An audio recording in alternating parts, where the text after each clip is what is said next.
What's up mga Doribus Boy Danggit here. So today bira tayo ng Bolokia kung tawagin dito sa Middle East. Sa Pinas, saluyot lang to.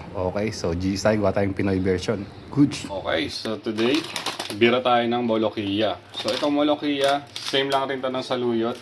Pero ito, frozen to and chop na siya. Okay, so gagawa tayo ng isang Arabic dish today. Masarap rin to. So, pwede natin apply sa pitas to. So, good start tayo. And so, meron tayo ditong half chicken. Lagyan lang natin ng water. And then, magsasaute muna ako ng garlic and ginger. And then, nahalo natin dito. Okay. Oil. Wala kang olive oil. Normal oil. No problem. Next, onion. Next, ginger.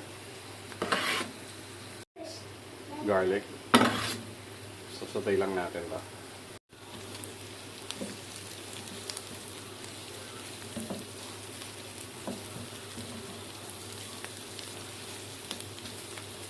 Blinanch lang natin yung chicken, no? Mabilisan lang. So nakita niyan, may mga dumi-dumi siya. Yan yung tatapon natin. So, pagalin natin to. Yan. So blinanch lang natin siya na approximately 5 minutes, no? And then, ito. Bigyan natin siya ng water ulit. Tinapon lang natin yung dumi, yung mga outer dumi. Yung mga kumulubot kanina, yung mga dugo. Saka mga etc. dumi na kumapit sa chicken. Sasalang na natin ito. So ito na yung ginger garlic onion natin. Babagsak na natin siya dito sa chicken natin. Okay. Next. Yan. So ito na nga, ito sabi ko inyo. Ito yung Bolokia, yung tawagin sa Arabic. Pero sa Pinas, saluyot to. So ganito ginagawa nila sa saluyot. Pinoprozen nila. Nahugasan na yan, chinap, and then pinoprozen nila. Ito, di na natin kailangan i-defrost, irekta na natin doon. So, tara, GG's. So, kinat ko na lang siya in quarters. Ayan, masyado kasi malaki, no? So, lagyan natin. Ayan.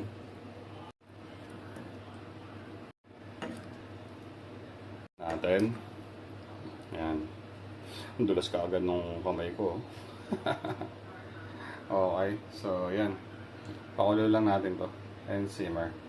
Before we forget, kailangan natin maglagay nitong coriander. So yan siya. So ganyan yung itsura niya. Okay. Approximately 1 teaspoon. GG's na to. Yan natin. Bibigay yan ng depth of flavor at basta masarap. You will find this recipe a bit weird, pero dito, masarap siya para sa akin, ha.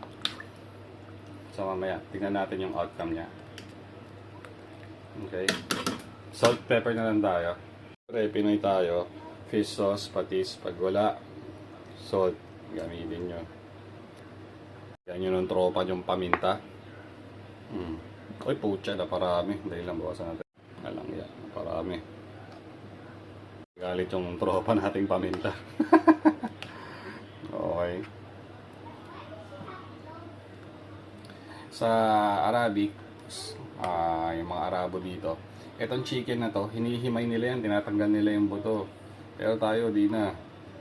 Buo na natin lalagay yan.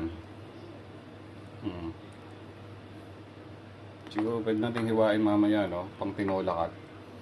Pero di na. Ayan, no? So ito yung soup natin. Malaway-laway.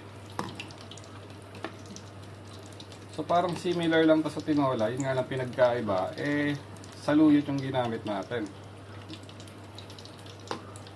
Dahil pala hinati ko na yung manok, ba? Buo pa rin siya, oh. Guntingin ko kaya. Ayan, so balik nga tayo dun sa kinikwento ko kanina, no? So yung authentic na Arabic dish, medyo thick yung sabaw nila. Ito yung ginawa ko, more stock to, more sabaw, more water. So yung kanila, parang sauce na madulas. Ako mas strict ko, syempre, on preference ko, more sabaw, more water. So, this is my own version. Pero yung ingredients, the same lang.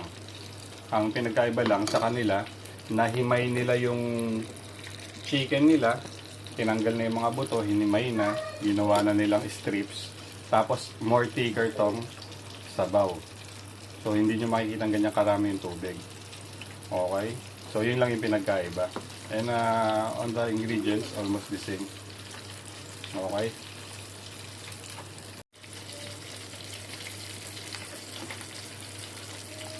Ito, parang nagbe-basting ng steak ah.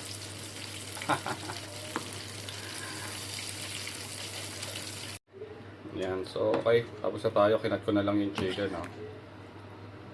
Para higop tayo sa sabaw. Yan, so ito na nga, tikman na nga natin. So ayan yung sabaw nyo.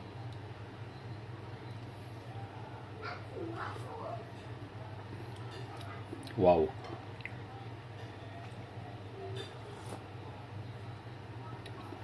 May last tinola siya. Pero na iba lang dahil dun sa coriander na nilagay natin. And then dun sa tawag nito. Itong molokiya. Ano ba sa Tagalog? Saluyot. Okay. So ganyan yung broth niya. Oh. Pero sa Arabic na authentic mga bossing, green na green yung sa kanila. Tapos malapot. Kaya ako, ayoko kasi nasubukan ko na yon. Ayoko nung parang dumulas na madulas sa lalamunan, parang alam mo yung buong plema. Pasintabi parang buong plema. Kaya ayoko. Pero gusto ko yung lasa. Kaya gumawa na lang tayo ng version natin na papasok sa Pinoy style, Pinoy flavor. Sabi nga nung kakilala ko na Katari, mas okay nga raw to kaysa mag-tsaa o magkape ka sa umaga. Kasi, ayan o, yung saluyot. Yan yung panghugas mo sa tiyan mo sa umaga. Which is masarap naman talaga. Okay. So, sasabaw muna ako. Ayan, GG's. Sana may natutunan kayo dito ulit. Ciao, ciao. At yun na nga. So, mga Lolly Bells, kung umabot kayo sa last part ng video na to, at na-enjoy nyo yung recipe natin, sana makapag-iwan kayo ng isang like button dyan. Tapos kung kayo mag-comment, sana makapag-comment kayo doon. And then share tayo ng vids mga bossing. So simple things, napakalaking bagay na sa maliit na channel natin dito kay Boy Danggit. Okay, so GG's tayo and keep learning new recipes soon. Ciao.